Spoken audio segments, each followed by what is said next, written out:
Bienvenue au cœur de la mêlée sur Sud Radio. C'est une grande soirée de Pro D2, la 24e journée qui va nous amener jusqu'à Vannes-Coulommiers. Coup d'envoi à 21h à la Rabine avec toute l'équipe Sud Radio. Mais avant ça, le multiplex et qui promet d'être bouillant parce qu'il va se passer des choses. Il y a 3 semaines, nous quittions la Pro D2 pour 2 semaines de repos en se disant il s'est passé quelque chose dans cette 23e journée. Est-ce que la 24e sera tout aussi déterminante? Quentin Cavanis, bonsoir. Bonsoir Alexandre, bonsoir à tous. En tout cas, on l'espère, mais on est rarement déçus avec ce magnifique championnat qu'est la Pro D2. Donc voilà. Même jamais. Bah oui, du début du multiplex, même si ça a déjà démarré là pour cette soirée de Pro D2. Mais voilà, je suis un bon week-end qui se présage, j'ai l'impression. Oui, parce que tu vas égrener les affiches dans quelques instants. Il va se passer des choses. Il va y avoir des grands changements aujourd'hui. Vous êtes avec nous, vous êtes sur Sud Radio, la radio du rugby. Vous êtes sur la dernière ligne droite de ce championnat de Pro D2. Il y a 30 journées. On attaque la 24e en ce moment même sur Sud Radio. Bonsoir Antoine Mazer. Bonsoir Alexandre, bonsoir à tous. Bon, ça promet du très lourd ce soir, on va pas se mentir. Ah ben, elle nous a manqué, elle nous a fait rêver depuis le début de la saison. Elle est de retour, la Pro D2. On attendait que ça. Ce matin, quand on s'est levé, on s'est dit vendredi, mais ce soir c'est Pro D2, donc on est content de la retrouver. Et ouais, Aurillac-Provence, déjà, ça commence déjà très très fort entre les deux équipes pour le match de 19h. Ouais, ça commence extrêmement fort. Bonsoir Clément Combe. Bonsoir Alexandre, bonsoir à toutes et à tous. Comment ça va? Oh bah ça va, ça peut pas aller mieux en fait. On a la Pro D2. C'est un peu ennuyé ces 2 dernières semaines au final. C'est vrai, hein. Le meilleur championnat du monde, comme certains aiment bien l'appeler, est de retour et ça ne peut que nous faire du bien. Le plus beau championnat. Attends, du ne monde. confonds pas certains et tout le monde. Oui. Tout le monde le sait, tout le monde le dit. C'est le meilleur championnat du monde. Bonsoir Philippe Spanghero. En tout cas, Philippe, toi qui es le roi des pronostics, c'est le championnat qui te donne du fil à retordre. Bonsoir Philippe. Salut messieurs, en effet c'est compliqué parce que comme le top 14, mais on est encore plus habitué avec ce championnat-là, c'est très très dense et en effet la journée de ce soir elle est importante parce que des choses vont se décanter en haut comme en bas. Ah, en haut comme en bas, tiens, on va tout de suite sur la pelouse qui va recevoir une soirée de tension, une soirée sous le thème du maintien pour Montauban face à Dax. Bonsoir Rémi Mességuet. Bonsoir Alexandre, une soirée qui concerne en haut comme en bas parce que c'est vrai que c'est d'Aqua, ils peuvent rêver plus haut en cas de victoire ici à Montauban et ce soir les Montalbanais, on peut peut-être parler de dernière cartouche dans cette course au maintien parce que c'est un match à domicile, ils restent sur 8 défaites en 9 journées les Montalbanais, il n'y a qu'une toute petite victoire pour ces Montalbanais et surtout cette fameuse série de 8 défaites en 9 rencontres, elle avait commencé à Dax lors du match aller sur un match dont tout le monde se rappelle. On n'aimerait pas trop assister au même ce soir, mais un 7-0 pour les Dacois après 77 minutes de jeu. Il y avait toujours 0-0 et ce soir-là, si je dis pas de bêtises, j'étais déjà à Montauban pour un Montauban-Grenoble et les Montalbanais s'étaient effondrés face au Grenoble. On avait commencé à chercher s'il y avait déjà eu des 0-0 en Pro D2, je me souviens. Et c'était un bon match de foot. Je me souviens très bien, on avait reçu Jeff Dubois du coup ensuite pour en discuter avec lui. C'est vrai que ça avait été une journée dingue. Donc tu nous dis quand même que depuis le match aller Dax-Montauban, il n'y a eu qu'une seule victoire des Montalbanais. C'est quand même... Oui. Il y a eu qu'une seule victoire des Montalbanais avec des réceptions pourtant, ces Montalbanais, mais ils n'ont pas réussi. Alors à chaque fois ils ont perdu d'1 point, ces Montalbanais ici à domicile depuis ce fameux match. Ils ont perdu 37-34 contre Béziers, encore un match qu'ils tenaient en début de rencontre, mais ils ont fini par craquer. Et puis il y a ce match face à Agen, cette transformation à la dernière seconde de Thomas Vincent en coin ici à Sapia qui avait entériné la victoire à Genève 27-26. La seule victoire c'est 16-14 contre le SA15. C'est quand même pas une grande victoire non plus, donc ces Montalbanais ils sont à la chasse au point et surtout ils veulent apprendre à regagner à domicile. C'est 4 défaites à domicile depuis le début de la saison dans un stade qui était pourtant réputé à une certaine période comme infranchissable. Une forteresse. Ah oui, une forteresse de ce championnat.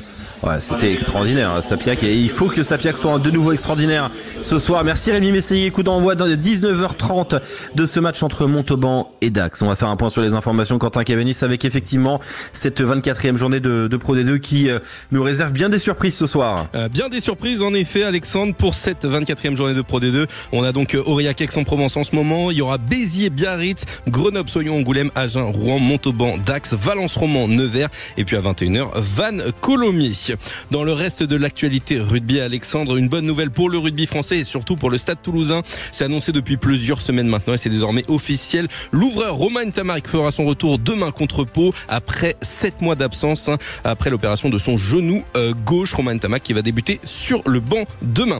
En revanche, coup dur pour l'UBB avec les troisièmes lignes Pierre Beauchaton et Marco Gazzotti qui vont manquer à l'appel. Les deux joueurs souffrent d'entorse à la cheville et seront indisponibles 4 à 6 semaines. Les dates des calendriers du top 14 et de la Pro D2 sont tombées. On peut noter qu'il n'y aura que 2 doublons la saison prochaine pour cette saison 2024-2025. Le top 14 sera lancé le week-end du 7 septembre et s'achèvera le 28 juin 2025. La Pro D2, elle reprendra la semaine du 30 août. Bientôt du changement à la tête de Proval. Les prochaines élections de Proval, le syndicat des joueurs, se dérouleront le 30 mai prochain du côté de Paris. Ce sera aux alentours de 11h.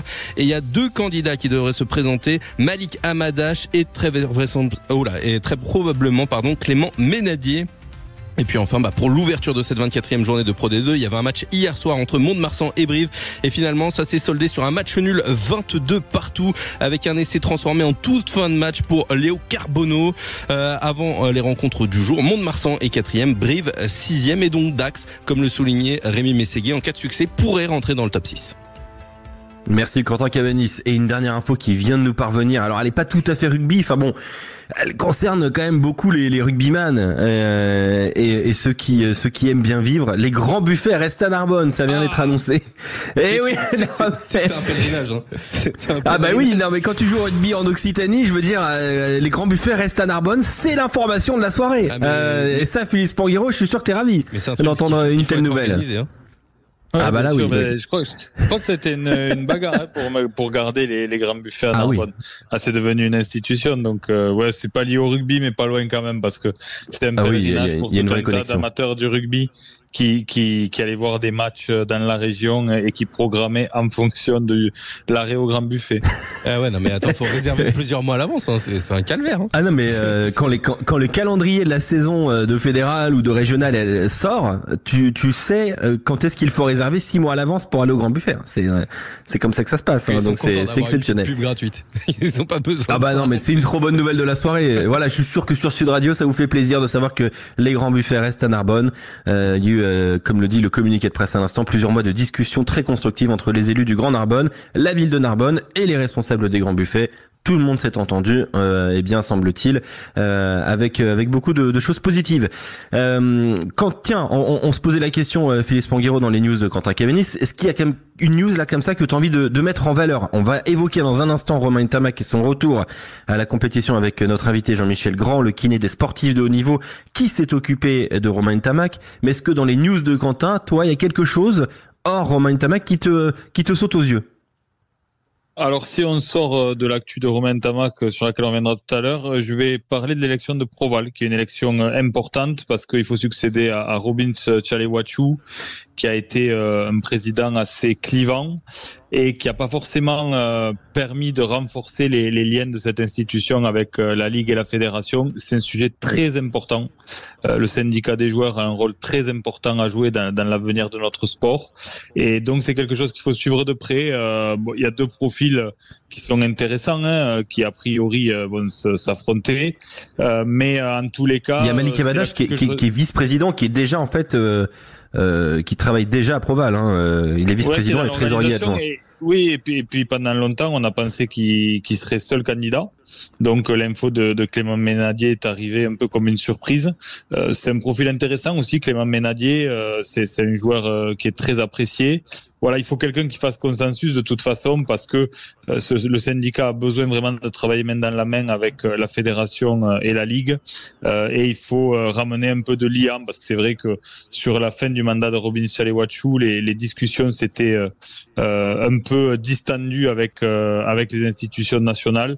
Et vraiment, je le répète, mais il y a des enjeux majeurs autour des calendriers, autour de la santé des joueurs. Et il faut travailler de concert, donc à suivre. Et parmi les autres élus actuels, hein, il y a Léanique Corson qui est secrétaire, il y a Manuel Dalignas, secrétaire adjoint, Saïdi Rech, trésorier, il y a Louis Picamol, il y a Safi Ndiaye, il y a Thomas Softer, il y a Cameron Pierce, il y a Thomas Borne notamment et Jacques Boussuge, voilà, parmi les élus du syndicat des joueurs. Il y a honnêtement des personnes de valeur qui ont toujours eu un regard hyper intéressant et une volonté de défendre au mieux les intérêts des acteurs et des joueurs, et c'est ça l'important. Donc c'est une belle institution, Proval, c'est une très belle institution, mais qui doit trouver un second souffle. Et ce sera très intéressant à suivre effectivement avec donc ces élections qui vont se mettre en place du côté de Proval. Dans un instant sur Sud Radio, on reçoit Jean-Michel Grand, le kiné des sportifs de haut niveau. Il s'est occupé de Romain Ntamak à Sainte-Marie-la-Mer dans les Pyrénées-Orientales, notamment pour la rééducation du genou de Romain Ntamak qui sera sur le terrain demain face à la section paloise. Mais avant ça, un petit détour du côté d'Aurillac, Antoine Mazer avec des Aurillacois qui ont commencé ce match face à Aix-en-Provence il y a maintenant près d'un quart d'heure, et ils ont tenu face à des Aixois qui ont failli marquer à plusieurs reprises. Exactement, ils ont beaucoup subi. Les Aurillacois 10e de ce championnat de Pro D2, ils sont menés 3-0 par Provence Rugby qui est 3e de ce championnat de Pro D2, mais un arbitrage vidéo à venir parce qu'un joueur de justement cette équipe d'Aurillac a poussé l'arbitre pour pouvoir accéder au ballon. Image assez insolite qu'on a vécu du côté de Jean Alric. Donc arbitrage vidéo, savoir s'il ne mérite pas peut-être une sanction d'anti-jeu. C'est même un peu une charge à l'épaule. Et ce sera une pénalité carton jaune, Antoine. Ouais, il y a Baki qui se met à la faute, l'ailier de cette équipe aurillacoise qui pousse l'arbitre. C'est une drôle d'image. Stéphane Coulon, au moment d'arriver sur le recoin, c'est vrai que c'est une drôle d'image assez insolite. Et il va pénaliser en tout cas son équipe. Ils vont se retrouver à 14 contre 15 pour les 10 prochaines minutes. Déjà un début de match compliqué pour les Aurillacois face à Provence Rugby. Ils sont menés 3-0 après presque déjà un quart d'heure de jeu sur Sud Radio. Ouais, drôle d'image très très particulière quand même là du 3 carrel de cette équipe d'Aurillac qui a mis un tampon à monsieur l'arbitre. Comment énerver un arbitre en une leçon? Ah bah là oui évidemment, et puis c'est volontaire hein, donc là, les fils qui se sont touchés. Bah il voulait la balle, voilà, ouais. Il voulait la balle, ça faisait 13 minutes qu'il n'avait pas vu le ballon, le 3 carrel, mais là il a complètement craqué, très grosse faute et carton jaune tout à fait mérité. Dans un instant donc, nous recevons Jean-Michel Grand, venez parler rugby avec nous au 0826 300 300. Sud Radio, au cœur de la mêlée, Alexandre Priam. Vous êtes au cœur de la mêlée sur Sud Radio, la radio du rugby. On est avec Philippe Spanguerrand, Antoine Mazer, Quentin Camélis, Clément Combe et vous au 0826 300 300. Et on est aussi ce soir avec Jean-Michel Grand. Bonsoir Jean-Michel. Oui, bonsoir. Bonsoir à tous. Bienvenue sur Sud Radio, la radio du rugby. Vous connaissez très bien ce sport. Vous êtes kinésithérapeute pour sportifs de haut niveau à Sainte-Marie-la-Mer. D'ailleurs, vous vous êtes occupé il y a pas très longtemps de Romain Ntamak, et c'est un petit peu le sujet du soir, mais pas seulement. Jean-Michel, alors parlons un petit peu de Romain Ntamak. Vous êtes occupé un petit peu de lui à l'issue de son opération qui avait eu lieu fin août dernier. Est-ce que vous êtes content de savoir que demain il va de nouveau fouler les pelouses du côté d'Ernest-Vallon face à la section paloise? Oui, c'est pour ça qu'on fait ce métier, qu'on aime suivre leurs évolutions, les voir s'épanouir, les mettre dans les meilleures conditions pour qu'ils soient performants. Donc oui, je suis ravi et j'ai hâte de voir comment il retrouve son niveau, bien sûr. Romain Ntamak, quand il vient à vous, donc à Sainte-Marie-la-Mer, il y a maintenant 5-6 mois maintenant, oui. Comment ça se passe? C'est le Stade Toulousain qui l'envoie chez vous parce que vous avez eu beaucoup de succès, une très très bonne presse dans le monde du rugby. Hein. C'est très connu que ce centre sportif est vraiment très très bien considéré. Et donc c'est quoi? C'est le Stade Toulousain qui vous contacte pour vous l'amener? Comment ça s'est passé exactement pour que Romain Ntamak se retrouve au centre paramédical du sport Perform? Alors en fait, c'est effectivement Philippe Ducousseau. Philippe, pas du tout Philippe Ducousseau. Philippe Izard, bien entendu. Philippe Izard qui me les envoie. Philippe Izard, c'est le médecin en chef et du médical du Stade Toulousain. Et bien sûr, j'ai aussi Mathieu Morémans. En fait, lui, c'est le responsable des kinés, mais aussi de la performance des joueurs. Ils suivent ça de très près, bien entendu. Et ils apprécient ma façon de travailler dans une période bien donnée de la prise en charge.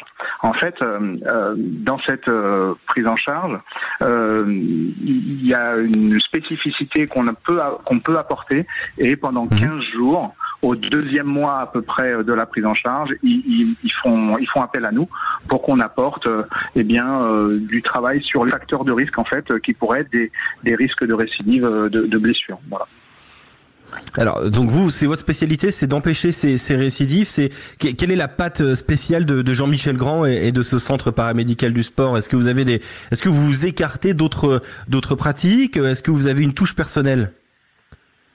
Alors oui, en fait, nous on utilise une méthode qui s'appelle la méthode GMC, le Global Mobility Condition. C'est des études de facteurs de risque, c'est-à-dire qu'on fait une batterie de tests, pathologie par pathologie. Et bien sûr, pour le genou, on connaît maintenant ce qui favorise un peu plus les blessures du ligament croisé antérieur.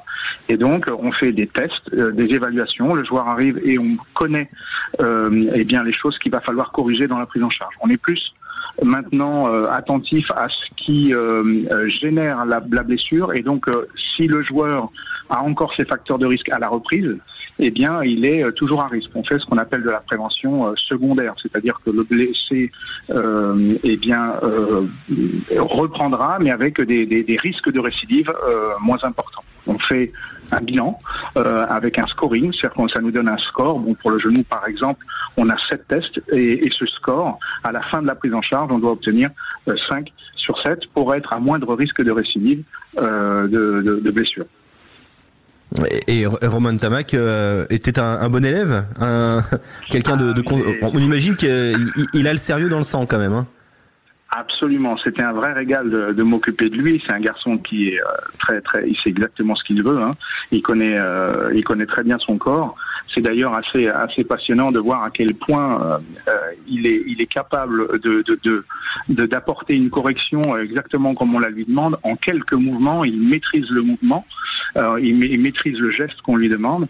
On voit très très bien qu'on a affaire à quelqu'un qui est hors norme sur le plan physique et de la capacité athlétique.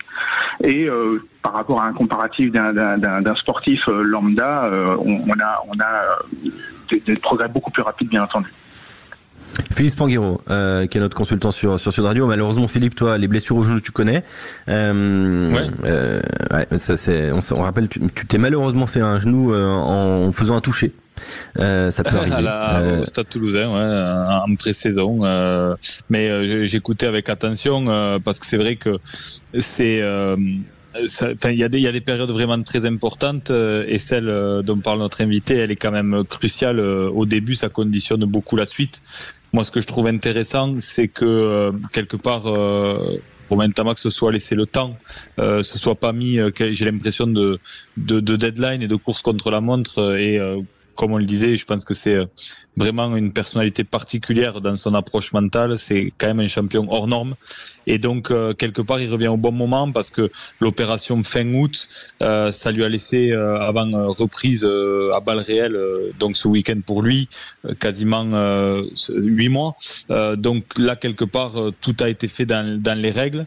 Moi, je souriais quand j'entendais à quel point les choses avaient évolué sur la façon d'anticiper aussi les risques de rechute. Nous, à l'époque, ça s'arrêtait au Cybex, où on disait il faut compenser sur les deux jambes parce que tu peux compenser sur la bonne jambe et puis te péter l'autre genou parce que t'auras mal rééduqué la jambe blessée. Donc aujourd'hui, heureusement pour les joueurs, on a beaucoup évolué dans la prévention du risque de rechute, parce que les enjeux sont colossaux. Il faut quand même parler de ça, c'est-à-dire que aujourd'hui le rôle d'un praticien et d'un expert comme Monsieur Grand, il est majeur parce que les mois gagnés pour la reprise et potentiellement la prévention des autres blessures, c'est déterminant. Ils ont des impacts colossaux et sur la vie du club quand on parle d'un joueur aussi important que Romain Ntamack, mais aussi dans la dimension financière. Parce que on est sur des échelles de valeur en termes de revenus qui n'ont plus rien à voir avec avant. Donc la dimension est devenue prépondérante. Jean-Michel Grand, on nous pose souvent la question et on voit qu'il y a énormément de blessures au genou. Est-ce que un sportif de haut niveau, un rugbyman de haut niveau, se blesse plus souvent au genou qu'il y a 15-20 ans? Je dirais qu'on arrive plus maintenant à identifier les risques. Donc on a l'impression qu'on soigne davantage les genoux qu'il y a une vingtaine d'années, parce qu'on y est plus attentif. C'est-à-dire que, par exemple, en début de saison... avant, on parlait très rarement d'arthroscopie, de choses comme ça, alors qu'aujourd'hui, c'est quand même beaucoup plus courant. Oui, c'est juste. On sait maintenant bien prévenir, on sait comment bien soigner. Donc les joueurs sont identifiés à risque plus tôt. Par exemple, un jeune joueur, si on sait qu'il a, on parle plus de prévention secondaire, donc de risque de récidive, mais on parle de prévention primaire aujourd'hui, on peut identifier un joueur à risque à l'avenir de blessures, par exemple du ligament croisé, si on sait que son score à cette anomalie du genou, enfin à son score GMC par exemple, à genou à risque, eh bien est inférieur à 2 ou 3. Là, on sait que le risque est majeur parce qu'il va avoir peut-être son genou inadéquat, des déséquilibres musculaires qui majorent le risque, une flexion dorsale par exemple de cheville limitée, c'est-à-dire une flexion de cheville, on sait que quand elle est limitée, ça majore le risque pour le genou parce qu'il va lui compenser. Voilà, une fois qu'on a repéré tous ces risques, eh bien on sait que si le joueur nécessite ou non une prise en charge pour son genou. Donc en fait, des joueurs que l'on va prendre en charge, nous, à la fois en prévention, mais aussi en rééducation ou en réathlétisation, déjà sur des joueurs qui sont bien portants entre guillemets, c'est-à-dire qui se plaignent de rien et qui ne souffrent pas encore de leur genou. Donc ça a une charge de travail supplémentaire pour un club, pour des gens qui sont préventeurs, pour des réathlètes, puisque on doit aussi s'occuper des joueurs qui vont bien et pour ne pas qu'ils se blessent. Bien entendu. Jean-Michel Grand, ce centre performe à Sainte-Marie-la-Mer. Est-ce que tout le monde peut y accéder ou est-ce qu'il faut être exclusivement sportif de très haut niveau professionnel? Ah non, fort heureusement, on s'occupe de tous les sportifs, de tout niveau et tous âges. Tous les gens qui veulent faire du sport et qui veulent rester en bonne santé. Non, ça ne s'adresse pas qu'aux sportifs de niveau, bien entendu.